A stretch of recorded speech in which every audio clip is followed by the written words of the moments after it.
लाशों को सीढ़ियां बनाकर ऊपर चढ़ता गया। बिना किसी को जाने समझे उनका दिल जीतना डिफिकल्ट है, बट नॉट इम्पॉसिबल। मैं कभी किसी से मिलने से पहले राय कायम नहीं करता।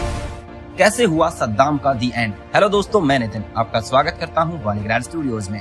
ईरान इराक युद्ध 1988 तक जारी रहा। इतने लंबे समय तक युद्ध लड़ने के बाद आखिरकार दोनों देशों ने संघर्ष विराम को स्वीकार कर लिया, जिससे लड़ाई समाप्त हो गई।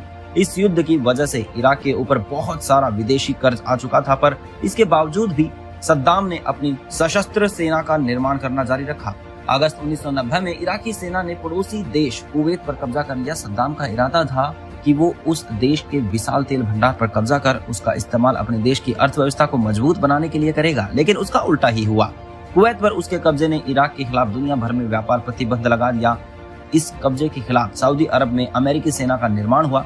इसकी निंदा करते हुए यूएन ने कई प्रस्ताव जारी किए, पर इसके बावजूद सद्दाम ने कुवैत से अपनी सेना वापस लेने की अपील को नजरअंदाज कर दिया। सद्दाम की इस नजरअंदाजी से 16 जनवरी 1991 को खाड़ी युद्ध शुरू हुआ। पहले 6 हफ्तों तक ये युद्ध जारी रहा। इसका अंत तब हुआ जब सैन्य गठबंधन ने इराक की सेनाओं को कुवैत से बाहर निकाल दिया। इराक की इस करारी हार ने शियाओं और कुर्दों दोनों के आंतरिक विद्रोह को जन्म दिया, लेकिन सद्दाम ने उनके विद्रोह को दबा दिया, जिसके कारण हजारों लोग देश की उत्तरी सीमा शरणार्थी शिविरों में भाग गए।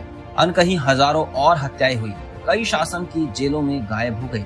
13 दिसंबर 2003 को अमेरिकी सैनिकों ने सद्दाम हुसैन को तिक्रीत के अपने गृह नगर के बाहर 9 मील की दूरी पर 6 से 8 फुट गहरे छेद में छिपा हुआ पाया।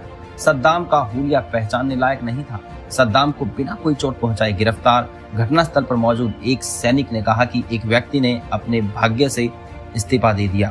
अक्टूबर 2005 में सद्दाम पर इराकी हाई ट्रिब्यूनल के समक्ष मुकदमा चलाया गया, जो पूर्व इराकी सरकार के अधिकारियों पर मुकदमा चलाने के लिए बनी एक पैनल अदालत थी। 1982 में मुख्य रूप से शिया शहर अल दुजाइल ने 148 नगरवासियों की हत्या के आरोप में उन पर और कई कॉन्फिडेंस पर आरोप लगाया गया था। ट्रिब्यूनल में आखिरकार जुलाई 2006 में मुकदमा समाप्त किया और नवंबर में अपने फैसले सुनाए। सद्दाम को मानवता के खिलाफ अपराधों का दोषी ठहराया गया था, जिसमें जानबूझकर हत्या, अवैध कारावास और अत्याचार शामिल था, और उसे फांसी की सजा सुनाई गई। सद्दाम के सौतेले भाई, जो कि एक खुफिया अधिकारी था, और इराक के पूर्व मुख्य न्यायाधीश को मौत की सजा सुनाई गई। दिसंबर 2006 में एक इराकी अदालत में सद्दाम की सजा बरकरार रखने के लिए कुछ दिनों बाद सद्दाम को फांसी दे दी गई थी।